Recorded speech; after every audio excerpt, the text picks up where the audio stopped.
ThoughtWorks, a global technology consultancy, is hiring senior and lead developers, data engineers, infrastructure consultants, and more to join their team in roles across the United States.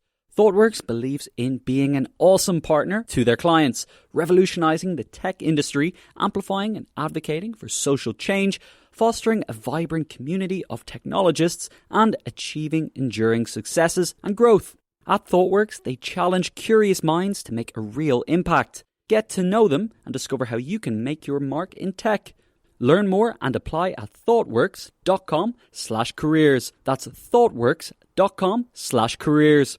Hello, podcast listeners. I'm Connor and welcome to this week's episode of Intelligence Squared. Today, we're featuring a special episode in partnership with the World Monuments Fund, in which we draw back the curtain to reveal the fascinating work involved in turning historic houses into fictitious screen locations. From Peaky Blinders to Bridgerton, historic houses such as Chatsworth House are transformed into the settings of some of the most popular films and TV shows. The World Monuments Fund is a charity which champions the conservation of exceptional works of architecture and monuments, working with local communities to ensure sites in their care are protected for future generations. They have successfully delivered over 700 projects across the globe, and their work has increasingly included capacity building projects in countries where heritage and people have been affected by conflict. Recent years, they have worked both in Jordan and Lebanon, training locals alongside Syrian refugees in the art of stonemasonry to rebuild the region's extraordinary heritage and to offer hope. If you do enjoy today's episode, we're happy to present an exclusive offer. If you become a member of the World Monuments Fund, you can receive a 3-month Intelligence Squared Plus subscription, giving you access to watch all our events live and ask your questions. And to find out more, just click the link in the podcast description. But now, let's go to the episode. Hello everyone, my name is John Darlington. I'm an archaeologist, an author and the Executive Director of World Monuments Fund Britain and a person in need of a post-coronavirus haircut. I'm also delighted to welcome you to this special event organised in partnership with Intelligence Squared. Now, for those of you who don't know, World Monuments Fund is a charity which champions the conservation of exceptional works of architecture and monuments for people. It could be any type of building, a church, a power station, a sculpture, or an ancient rock carving, a cultural landscape, or a historic garden. But you can guarantee it will be special. We work with partners and local communities to ensure that endangered sites in their care have a long-term future. Our contribution may include funding, but it's just as likely to be in the form of advice on conservation management, on capacity building, advocacy, or on helping with educational or interpretive initiatives. Part of the World Monuments Fund mission is to engage people in heritage and to tell the story of places which have been shaped by history, why they're relevant today, and indeed their importance for the future. And today we're inviting you to go behind the scenes and discover the secrets of period dramas and the historic houses that help to bring them to life. I'm therefore absolutely delighted to have with me 3 wonderful panellists who have extensive experience working on period dramas. Firstly, joining us from not very far away from me in England is Nell Hudson, who's an English actress best known for her roles as Leary Mackenzie in the television drama Outlander and Nancy Skerritt in the period drama Victoria. Welcome, Nell. Thank you so much for having me, and thank you to everyone for coming. Hello. And all the way from Los Angeles, we have Julie Ann Robinson. And Julie Ann is a Golden Globe and BAFTA nominated television and film director who recently directed and produced the hit Netflix series Bridgerton. Hello, Julie. Hi, it's great to be here. And lastly, but by no means least, joining us from the beautiful county of Derbyshire in England is Sally Ambrose. And Sally is the head of marketing and visitor experience at Chatsworth, which has played host to a wide variety of film and television productions, including The Duchess, Peaky Blinders, and of course that perennial favourite, Pride and Prejudice. Hello, Sally. Hello, it's great to be here. I'm going to start then with a question for Julie and Nell, and that is that you have both worked in a wide variety of historic houses, both in front of the camera and behind it.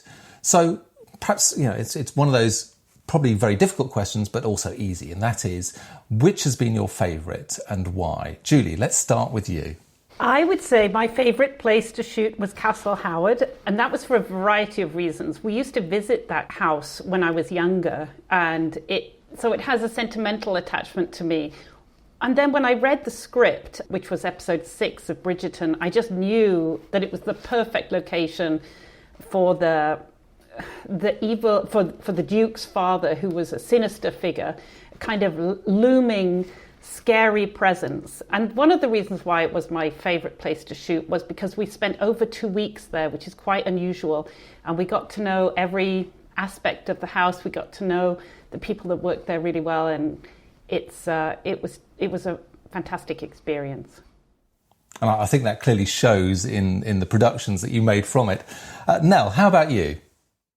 I would have to say Harewood House is my favourite. We filmed there a great deal shooting Victoria, and because of that I became quite familiar with it, and it just kind of started to feel like home from home, really. And we got to know the staff a fair bit and have a good relationship with them. Also, what people might not know is that a lot of filming is waiting. You're waiting around quite a lot. So Harewood House actually has a vast plethora of activities for the public when it's open to the public, and I found myself, when I was waiting around between scenes, enjoying these activities. So I would go and I'd walk around the bird garden where you can see all these beautiful tropical birds. I'd be off climbing trees, much to the annoyance of the costume department. And even I once went in the adventure playground in full Victorian maid garb. And I went on the zip wire, and I suddenly realised halfway through the sky that I might be caught in the back of a shot, and there would just be this really bizarre Victorian maid swinging through the air in the back of a shot. But it was one of the reasons that I loved Harewood House. I have to say that that's an image which we'd love to capture somewhere. That would be just wonderful. If only. Okay, so our first kind of set of questions is really about why do we film in historic houses? And I think it's particularly relevant in a world where technological advances mean that we can create not just houses, but indeed whole planets through CGI, or we can build highly accurate sets in studios. So why do we keep on coming back to filming in these places? Julie, perhaps we can start with you on that one. There's nothing like shooting in a historic house, and believe it or not, we even have those out here in Los Angeles, although they wouldn't be historic by UK standards. It's absolutely wonderful out here to shoot at a place where Charlie Chaplin used to eat. There's a place called Musso and Frank's out here where I've shot. And then in the UK, you could never build these houses. It's not practical to build them, even in CGI terms, to build them if you want to go back and keep using them frequently.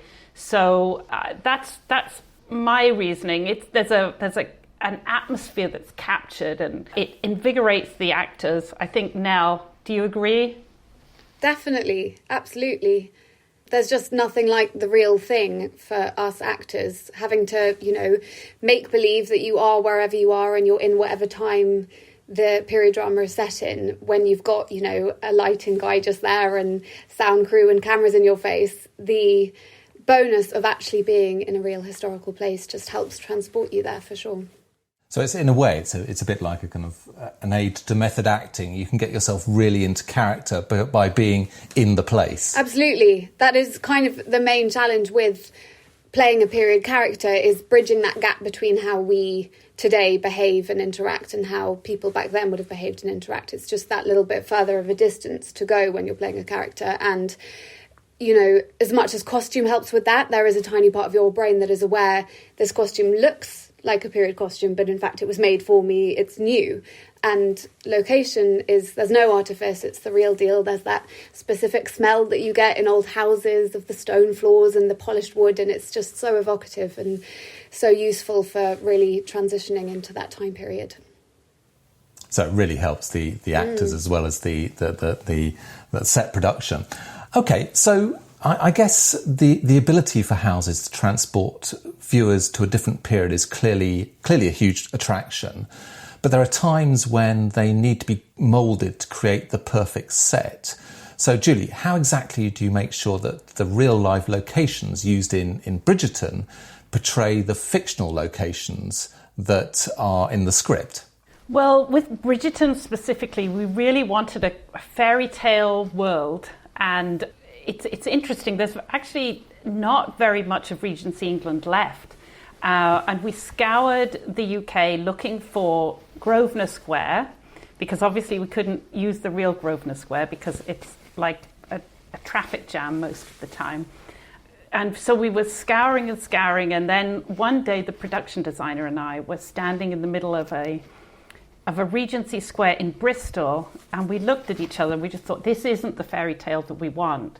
So what we decided to do was to create Grosvenor Square in post-production. So we combined two houses. One was the Ranger's house in Blackheath, which I used to live next door to. Mm. So we combined that house, which is a very warm, inviting, welcoming house, with, this is the museum on the Royal Crescent in Bath as the Featherington home. You can see it's kind of cold and foreboding. So we placed these houses opposite each other and we built in CGI the square. And the logistics of doing this is really complicated. You have to get the continuity exactly right between the two houses, both in terms of time of day and then in terms of shooting. In terms of if you're going to shoot across something towards the other house, you have to transport all of the props, everything to each location. They're very far apart. And then in terms of creating the square itself, we had to do a drone shot, which was shot from the correct altitude and angle to be able to build the whole square in post. So, I mean, it doesn't bear thinking about, but we think about continuity in the sense that you have continuity of actors in a particular scene, but here you have to have continuity between different properties and a CGI property. It sounds incredibly complicated. Yeah, it is scary. I always think that directing is a bit like putting together a jigsaw puzzle, and you always are worried that there's going to be a key piece of that jigsaw puzzle missing when you get in post. That's why I do a lot of previs, I do a lot of storyboarding, especially when you're creating this romantic landscape that is a little bit hyper-real. Fantastic. Well, we've heard a little bit then about how important they are for films and television shows. And indeed, what I'm hearing is that actually a lot of the time there's nothing better than the real thing, which is music to my ears as a heritage conservation person. Now perhaps we can move on to talk about your experiences during filming. Nell, I know that you've worked at Wentworth Woodhouse, which coincidentally is a World Monuments watch site from 2016, so one that we've supported. And of course, you've already mentioned Harewood House in Yorkshire many times. Does it feel a little bit like going back to a second home to go to these places so frequently? Yeah, for sure. It definitely does. It's funny, with Wentworth, I had such a different experience working there on Victoria, and then another show that I did called The Irregulars, which has just come out on Netflix just on Friday. On Victoria, I obviously played a maid, and my experience of working at Wentworth was kind of in the outbuildings and the stables, transforming those outbuildings into sort of a really Dickensian, grimy version of London. And then in The Irregulars, I actually play a princess, so I got to film in the beautiful big part of the house. But Wentworth's a funny one because I once went exploring around the house. I had some time to kill and I said, can I have a bit of a wander around the house? And the custodians very kindly said, yeah, go ahead. And I found this room that was purely made up like a child's bedroom, like perfectly all preserved, like the Marie Celeste, like toys and a quilt on the bed, and everything was sort of perfect, whereas all the other rooms were quite dilapidated and disused. And I went back to the custodian and said, has someone else been filming here? Because there's a room that's sort of perfectly all made up. And they said, no. And I was like, oh my goodness, it's a ghost. It seemed like the most hauntedly perfect room. So yeah, Wentworth House definitely has a slightly sort of maybe spirity vibe, for want of a better phrase. Well, I should say, Nell, congratulations on your elevation to princess. Thank you so I think that's you're very welcome. And I guess a kind of follow-up question from that is that these houses can tell both the upstairs story and the downstairs story. Do you find there's any kind of difference in terms of how you behave? Does the house kind of evoke a different acting style? How does that work? For sure, it definitely does. Even when you're in the costume of a princess with your sort of beautiful big gown, I found myself carrying myself taller and sort of feeling that confidence from within. But what was really strange was that the crews on these shows, who knew me as Nell out of costume, treat you differently when you're in a sort of low status costume versus being in a high status costume. So funnily enough, in Victoria, even though my character was much more regularly featured in the show, because I played a maid, you know, there's this sort of casualness of like, oh, hey, Nell, there's Nell, whatever. And then on the irregulars, I'm playing a princess, and I wasn't in the show that much, but I just sort of had this sort of hushed awe wherever I went, because people sort of felt that I somehow was a princess. It definitely kind of infected even the modern day mood of the crew and how they treated me. And that's a sign of good acting as well. Oh, thank you. That's a sign of good acting. And Julie, just picking up on the point that the same house can look different on film depending on the director's choices. So lots of the locations in Bridgerton, for example, have been seen on screen before. So I'm thinking particularly of Wilton House, which appeared in The Crown as Buckingham Palace. How do you make Wilton House fit the tone of Bridgerton? I know, when we were talking about this yesterday, you were shocked to hear that I had never watched The Crown. And I was not really aware of how extensively Wilton House had been used as Buckingham Palace when I chose it as a key location for Bridgerton. However, since I did watch The Crown after coming back and after editing, and I was really surprised, and I realised that you wouldn't necessarily know that it was the same location because the styles of the shows are completely different. In Bridgerton, again, we were going for this fairy tale world, slightly heightened reality. I was using very wide lenses. There was Atmos in the air, which I don't think they would ever use in The Crown. So Atmos it feels a bit like smoke, but it's a very, very specific type that won't damage the architecture in any way. So it just feels very different. In The Crown, I saw when they were shooting Buckingham Palace, they tended to use kind of slightly longer lenses and they had more defined shots, whereas I was hoping to capture the grandeur of the occasion, to place Daphne at the heart of it and the intimidation that she was feeling. So it's kind of how you use the house as well as the house itself. It sounds like the amount of choices that you have to make, it's not just a case of setting up with a camera and filming someone in a house. There's a whole range of other choices that you have to make as directors and producers to bring this to life, and that's the art of it. Yes, that is correct. And because you're given only limited timing in these houses, time is money. My experience is you really have to know how you're going to shoot it before you get there, and you have to have made all the key decisions well in advance. And so, yeah. Okay, so we've heard a little bit about how both of you as actors and the team behind the cameras, we've heard from you about how you would view these historic houses. But what about those whose, I guess, responsibility is actually to look after these places? Sally, you're head of marketing and visitor experience at Chatsworth, which has played host to a wide variety of productions. How do you choose which productions you actually allow to film? Well, first of all, we absolutely love period dramas. They really bring the house and the garden to life in such a magical, splendid way. And everybody just loves watching the filming where they can, and being extras also, if that's possible. But we do love filming at Chatsworth, and the main thing for us is we will really consider whether we can do it. You know, can we accommodate the film crew, the timings? We do flex as well, but we haven't done anything from a period drama point of view for quite a while, because we were very heavily used in terms of Pemberley for Pride and Prejudice and also for Death Comes to Pemberley. But we do documentaries, we do all sorts of other sort of, factual and drama series too. One of the things that was something I worked on was a large Bollywood film, and that's called Humshackles, and that was quite extraordinary.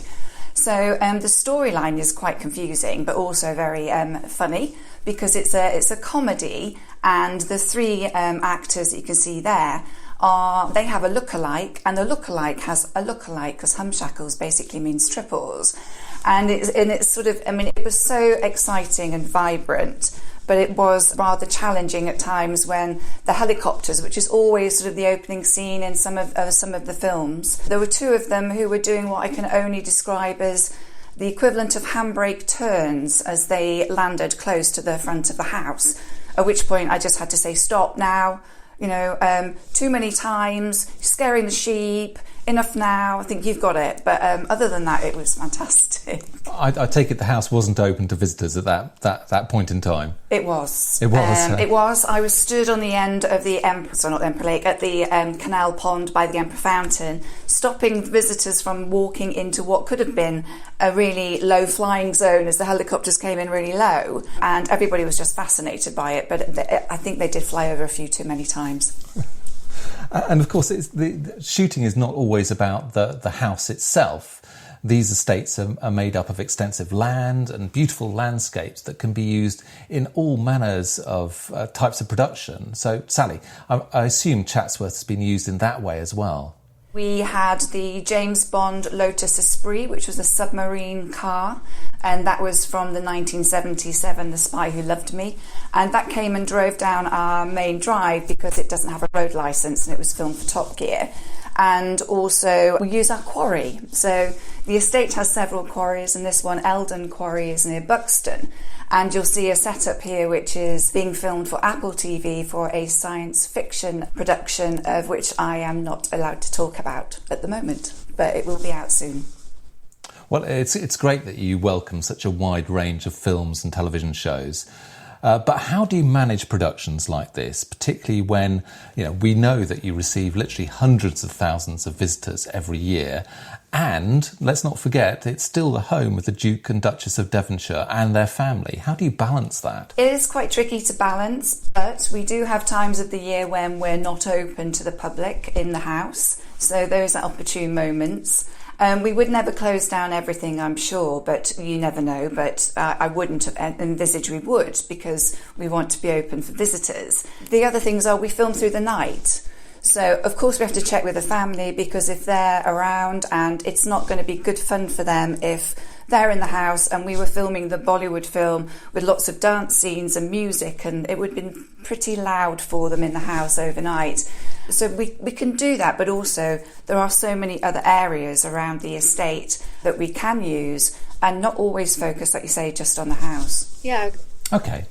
Just to jump in, I remember Go. one of my favourite scenes we ever shot was actually in the grounds of Harewood, I think, and we shot on a boat on the lake, and it's this beautiful landscape. I think it was designed by Capability Brown, and it was just so picturesque, and we filmed on this tiny little rowboat, and then we had a picnic by the side of the lake with parasols and strawberries and cream, and I was basically in a dream because it was just so beautiful. I guess with historic houses, you've got that, as I say, wonderful mix of upstairs, great palatial rooms and elegance, downstairs where the work happens. You've got the estate with Capability Brown, you've got quarries. There's such variety for filmmakers to actually use. I'm going to move on now because with working with these historic buildings, there must be a kind of weight of responsibility, particularly for filmmakers coming into these very precious buildings with their precious contents. And so you must always, Julia, I'm thinking particularly of you, be concerned that something in the house might get damaged or broken. And therefore you too have to balance between making the film and actually acknowledging the house has to look after its property. And I know that there was some not tension, but I guess, maybe a bit of tension at Castle Howard when you were filming particular scenes. Yeah, Sally, it's so great to get your perspective on it. Yes, Castle Howard is fairly well known, I guess, now for the bedroom scenes in Bridgerton. And when we're shooting those scenes on set, anyway, there's a rule, as Nell will know, of it being a closed set. So everybody who is superfluous to the scene has to leave, and all the monitors are closed down, and only absolutely essential personnel remain in the rooms. And so the room monitors I was so surprised, would not leave the room. And I was saying, but this is a closed set. But yes, it might be a closed set, but we can't let you stay in the room alone to potentially damage the room. So that was a bit of a learning process for all of us. And there was one particular point when Reggae was getting carried away on one of the historic beds, and the room monitor had to go up to him and say, could you take it easy on the bedposts, please? Sally, I know you've got similar experience. Absolutely. It's quite interesting listening to it from that side, because we did have some filming of a love scene, and I did ask my colleague what the love scene was, and here you see Tommy Shelby and May from Peaky Blinders in series 2. So I did ask about this love scene, and we did a little bit of tweaking. But having said that, when it was actually being filmed, it was filmed when the house was open, but the Regency guest bedrooms were closed, which is where the filming was taking place. And my colleague Steph and the room monitor was called Ellen at the time. We had to remove the bedding. We had to remove everything on top of the desk, and they brought things for the desk because they swept it upwards rather than sweeping it downwards so that it didn't break anything. It was very passionate. There was a bit of sort of, bumping into things and throwing May on the bed. But the bed actually had a foam piece, not the original mattress, with 2 channels that were cut out at the headboard and at the foot, so that they didn't actually touch the silk on the headboard or on the bottom of the foot place at the bottom of the bed, in case they were going to rip it. And the room monitor, Ellen at the time, had to sit there at a certain level and make sure that everything was as it should be. And my colleague Steph did tell me when they were in there, it was quite something, because it happened about 6 or 7 times, if not longer, over a period of about 3 to 4 hours. And Tommy Shelby had to do press-ups outside the room to get himself all sort of out of breath and pumped up, was then sprayed with water to make him look like he was sweaty and even more sexy than he looks normally. And in he went in their paper, what she described as baking paper pants and nothing else. And they filled the room with Atmos, and you could hear you could hear the director speaking and giving direction, because music was played over the scene. So it was absolutely fascinating. But in hindsight, we probably might have done that at a different time in the day. I might add, it's reassuring as an actor to hear that if there is a room monitor in the room when doing a love scene, they're not looking at you, they're just looking at the set, the bed, the soft furnishings, just making sure everything's fine. You don't even need to worry about being looked at. It's all good. Different perspective exactly. on things entirely. Yeah. Of course, inevitably things are going to go wrong. So, I mean, in your experience, both Julie and Nell, are there any occasions when you've either got very, very nervous or things have gone wrong? I'll just dive in here.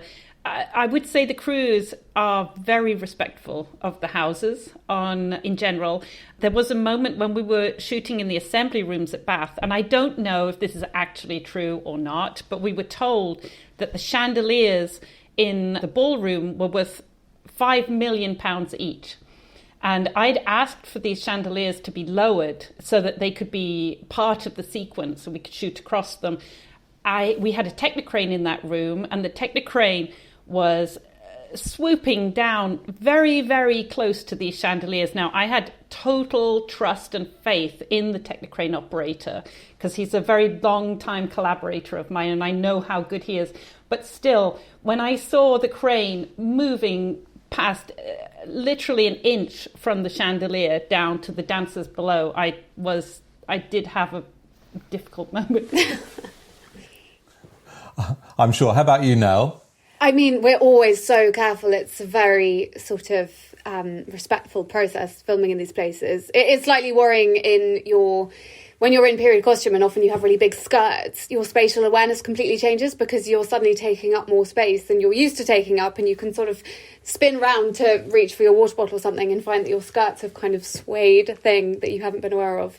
But nothing's ever gone wrong. The closest thing that we had to going wrong was in the first series of Victoria, there was a storyline where Buckingham Palace became infested by rats, which did in fact happen. And we had 20 live rats on set, which wasn't fun for me. I'm not a fan.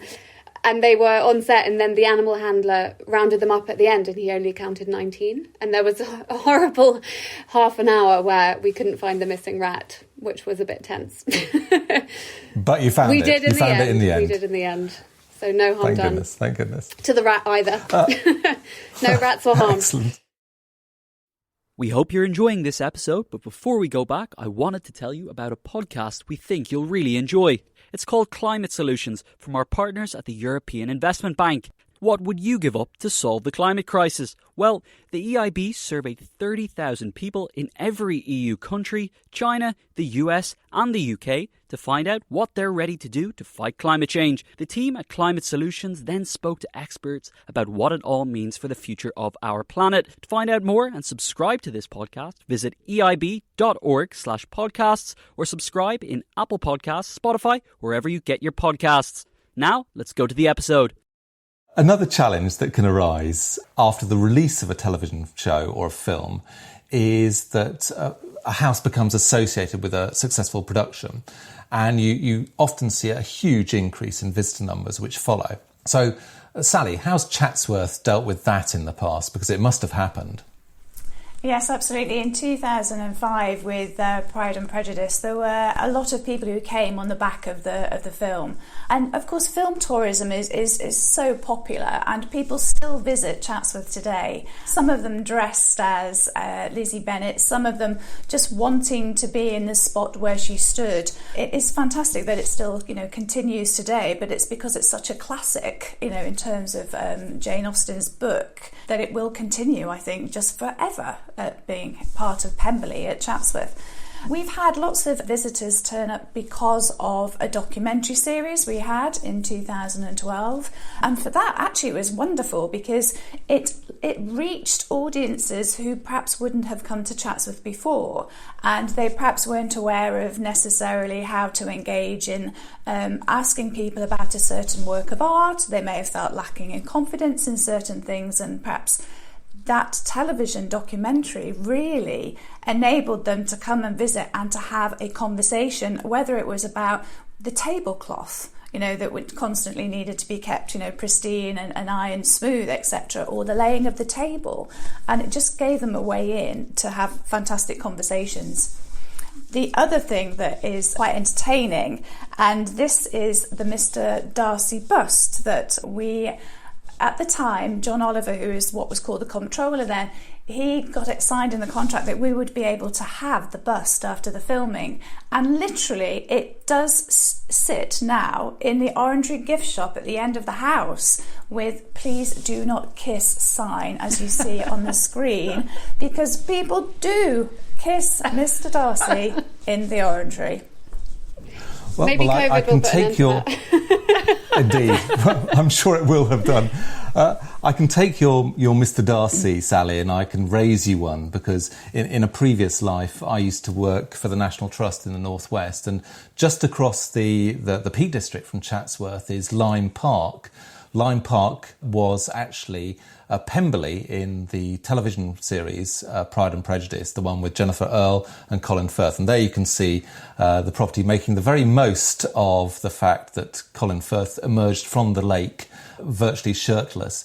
The thing about Lyme Park is that when the television show came out, the visitor numbers went from something like 33,000 to over 90,000. So it can have that kind of impact.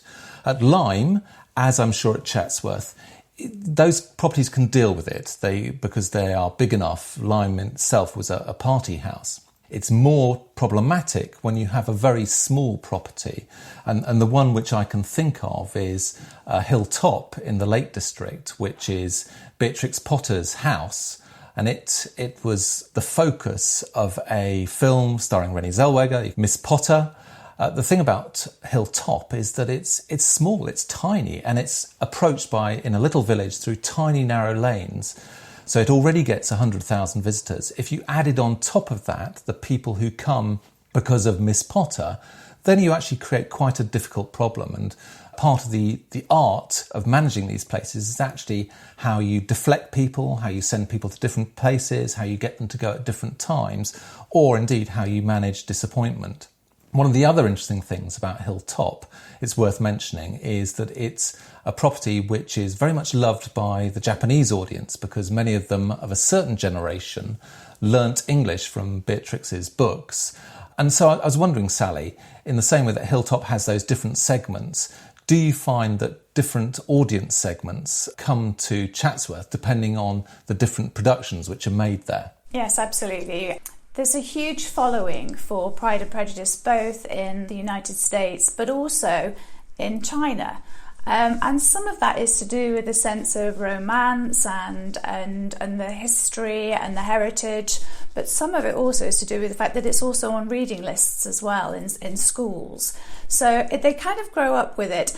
And the Chinese in Mandarin, the translation of Chatsworth actually is Mr. Darcy's house, which is something that people find quite funny, because actually I think it was very similar for Blenheim as well. It's what they associate it with rather than a literal translation. But we do choose sometimes what we want to have filmed here based on different demographics, different audiences, and trying to appeal to a really broad range of potential visitors, because if we can connect with them, that's the most important thing for us. Now, the Duchess here, there's incredible stories about this as well. I spoke to my predecessor, was involved in this one, particularly Simon Seligman, and he said that he actually spent time with Keira Knightley showing her letters from Georgiana, all the things at the archive, so she could really get a sense of Georgiana's personality and start to really live the character. And she was very famous at that time, in Pride and Prejudice less so. And there's some wonderful stories again about people wanting to have the first photograph of her in her dress with the wig and the hat, looking amazing, and as basically having spotters on the roof trying to stop journalists and others with cameras, like taking photos and selling it. The security was intense, I believe. Yep, I have a story about that as well. When we were shooting in Bath, there was it was very strictly locked down in terms of the photographs that you could take that would give away any location. But people did take pictures of, a pavement or a wall and posted them to social media. And there were, in Brazil, there's a huge fan base for the Bridgerton series, and people were flying in from Brazil to come and watch the shoot, because they managed to kind of geolocate where we were and just flew, just got on the next plane and came. And it was just, I've never experienced anything like that. So it's fascinating, isn't it, in the way that film and television actually opens up these new audiences in different parts of the world, but you can't possibly imagine how those connections are made, but they are made. So it's a wonderful vehicle, a medium for, I suppose, engaging with heritage. I took a picture of a carpet once in Hackney Empire, and somehow they matched it with my assistant's picture of the same carpet, and they figured out it was the Hackney Empire. I mean, it was just, wow. It's like detective work. You just never know what's going to happen, do you? You really don't. Okay, so TV shows and films gain a sense of authenticity and grandeur from filming in historic houses. But there's also the benefit that we're sort of touching on at the moment from being featured on the screen. Sally, could you tell me what ways in which Chatsworth has benefited from being such a popular location for film and television? Film tourism for us is huge in terms of Pride and Prejudice, and I think that's great because it's also really good for the local visitor economy, and the amount of people who do, you'll know, John, the Pride and Prejudice tours, they probably come to Chatsworth and go to Lyme because they're so close together in geography. The other thing that filming does for us, as well as reaching more people, audiences, and increasing the awareness of how beautiful the landscape and the house is and what a visit could be like, It's also the fact that there is some income on some of the filming that we take part in. Not all of it, but some of them, yes. And the films tend to be more lucrative, in terms of, income for the Chatsworth House Trust. And the Chatsworth House Trust has a really long list of projects for conservation, restoration, and basically it's endless. So all the money that goes into the Chatsworth House Trust is basically spent on preserving Chatsworth for future generations. But as I say, those are the main reasons why we do it, apart from the fact we love it, and sometimes it's fun and exciting, especially on period dramas. I'd say almost always. From us looking outside, looking in, for definite. I also think there's something really interesting about what we can learn from people who make television and who make films, as really them being master storytellers. And I recall we worked on there was a production called The Mill, which was based at Quarrybank Mill, another National Trust property in northwest England, which was all about a 19th century mill and the workers and the mill owners. And apart from creating a completely fabricated graveyard, which was made out of foam gravestones, and a completely new building, one of the things which I was fascinated was how they retained or created the magic of a place so that it looked early 19th century. So one of the things they did was to put down on a tarmac road, which wouldn't be 19th century, they put down sort of carpets of fake cobbles and sets and covered it with horse and cow manure.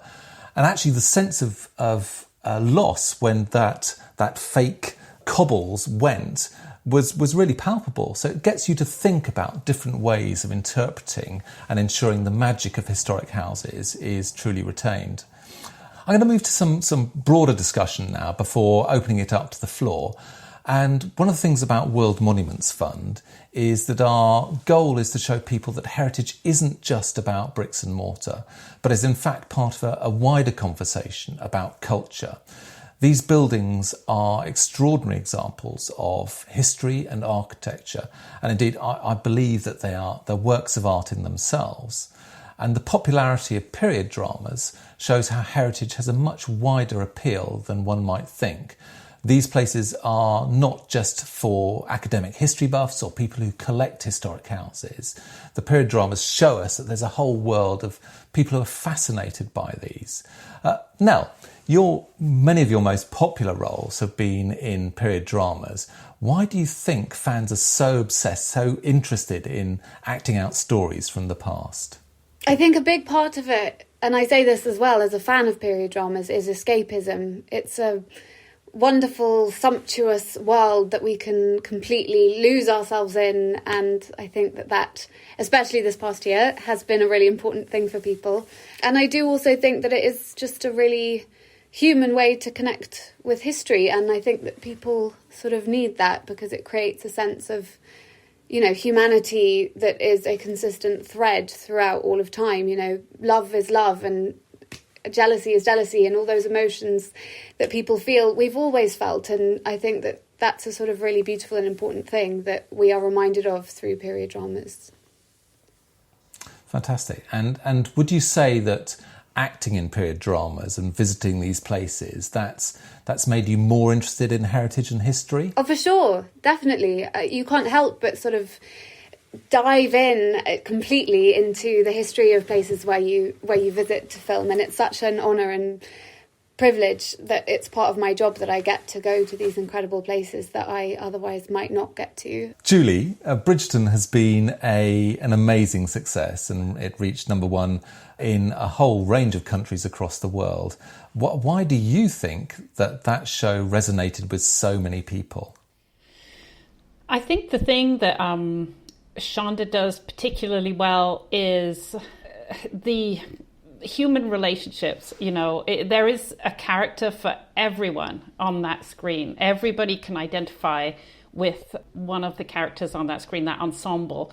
And something that we really try to do in terms of casting, something that we were really thinking about, was this relatability. So Phoebe, particularly Phoebe Dynevor, who plays Daphne, she is a porcelain beauty. Here she is on the screen, but she has a very relatable quality about her. She's a very modern, kind of down-to-earth relatable person inside this gorgeous face, and that relatability is something that we really were striving for in terms of the casting. Yeah, from my perspective, I think the thing about Bridgerton was relevance. It just felt at the right time, totally relevant to where we are now, and I thought that was very strong actually in that particular show. I just wanted to kind of wrap up this session by saying that I'm sure that you've loved hearing the stories and seeing the behind-the-scenes scenes from all these amazing productions, and they're really a testament to how the film industry and the heritage sector are often serving the same goal, and that is, as I've said before, telling stories that entertain and capture the imagination and therefore make people engage and feel close to and care about heritage. World Monuments Fund is a champion for heritage, both in its conservation and in showing people how engaging heritage can be. What's more, our work doesn't only focus on stately homes in the UK, which my team are particularly involved in, but we also work on projects across the world involving local communities in the restoration of sites of historical and cultural significance. And I just wanted to add that at this stage, just this last weekend, we in the UK have, with our partners in New York, have completed 2 UK government-funded projects. One to restore the National Museum in Taiz in Yemen. And you can imagine that's no mean feat considering the ongoing conflict that's taking place there and indeed the impact of coronavirus. And then the second project, which literally just concluded on Sunday, was the graduation of 43 students in Tripoli in Lebanon, where we've been training them to become conservation stonemasons. These students are both Syrian refugees and local Lebanese, and the idea of the project is that you give people the skills to restore the war-damaged heritage of the region, and most importantly, at the same time, you help find them employment and livelihoods and indeed hope. But what I think also is entirely relevant is that moving pictures, the very thing that we've been talking about, can treble, quadruple that. Millions of words can be essentially told through the moving image. So I was wondering, particularly for Julie, do you think there's a role for filmmakers in telling these kinds of stories? Is that is that something that we can do? Well, I mean, that's a question for you. I mean, I'm fascinated by this. I think it's I was blown away when I heard of the work that you're doing, particularly as somebody who's toured refugee camps, and the things that always come out of those tours are people want work and they want to educate their children. And so you're providing such a key kind of component of the meaning of existence, really. So, I think we as filmmakers should stand with the World Monument Fund and just do, work with you however it's useful.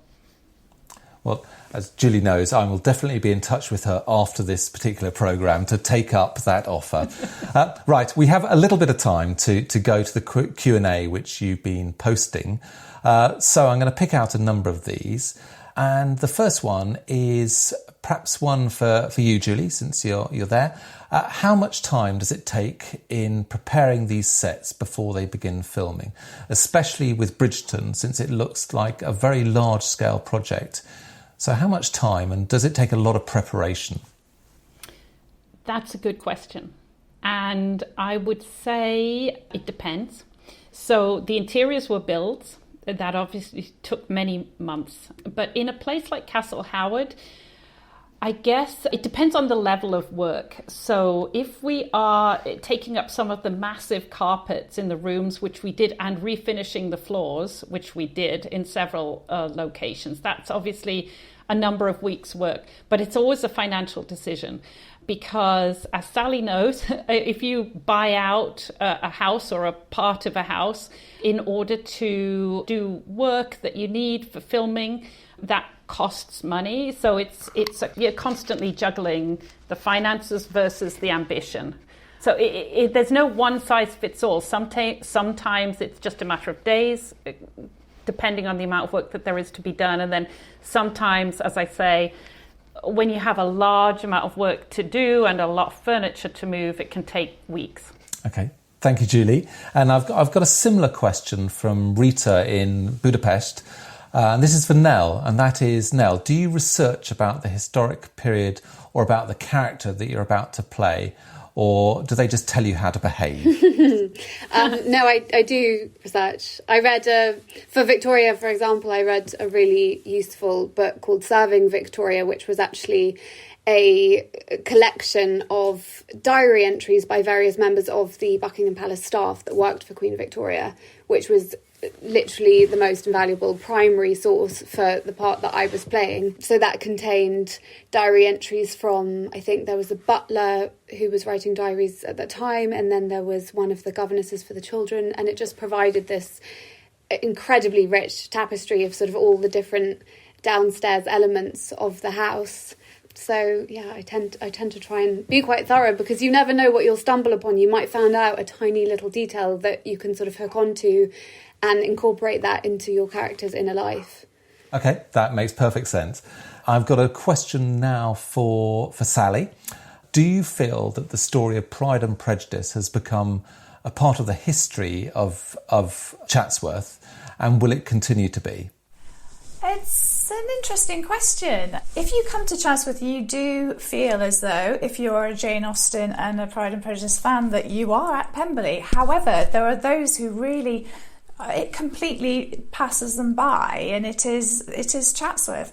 So it's one element. People have lots of different reasons for coming to Chatsworth, and everybody has their own version of it. And for those that love Pride and Prejudice and Jane Austen, wonderful.